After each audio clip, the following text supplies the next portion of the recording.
सभी ने बहुत अच्छा काम किया है।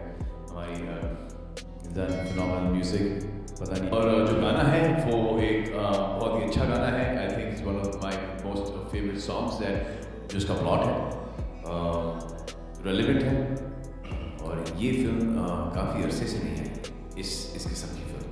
मैं ये कहना चाहूँगा कि जाओ फिल्म देखो, both from seeing wonderful।